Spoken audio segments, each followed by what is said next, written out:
কানাডার প্রধানমন্ত্রী Justin Trudeau পদত্যাগের ঘোষণা দিয়েছেন। সোমবার রাজধানী অটোয়ায় এক সংবাদ সম্মেলনে তিনি এই ঘোষণা দেন। তিনি জানান, দল নতুন নেতা নির্বাচনের পর তিনি দলীয় প্রধান এবং প্রধানমন্ত্রীর পদ থেকে সরে দাঁড়াবেন। লিবারেল পার্টির নেতা জাস্টিন ট্রুডো ২০১৫ সাল থেকে কানাডার প্রধানমন্ত্রী হিসেবে দায়িত্ব পালন করে আসছেন। এক দশকের কাছাকাছি সময়ে দেশ পরিচালনার পর এবার তিনি নিজের সিদ্ধান্তের কথা জানালেন। সংবাদ সম্মেলনে ট্রুডো বলেন, নিজের পরিবারের সঙ্গে দীর্ঘ আলোচনা শেষে এই সিদ্ধান্ত নিয়েছি। আমার সফলতার পেছনে আমার পরিবারের অবদান অপরিসীম। গতরাতে নৈশভোজের সময় আমি আমার সন্তানদের এই সিদ্ধান্ত জানিয়েছি। সংবাদ সম্মেলনে ট্রুডো আরও বলেন, কয়েক মাস ধরে পার্লামেন্টে অচলাবস্থা চলছে। উৎপাদনশীলতার ঘাটতি স্পষ্ট।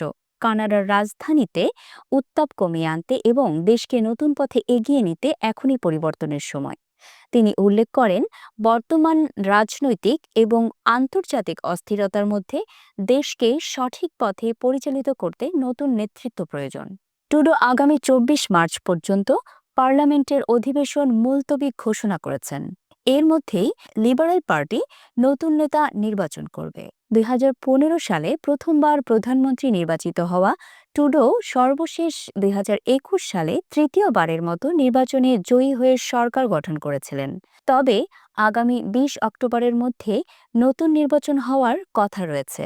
এর আগেই দলীয় নেতৃত্ব ছাড়ার সিদ্ধান্ত নিতে বাধ্য হলেন তিনি। ট্রুডোর পদত্যাগের ঘোষণার পর তার উত্তরসূরি নিয়ে আলোচনা শুরু হয়েছে।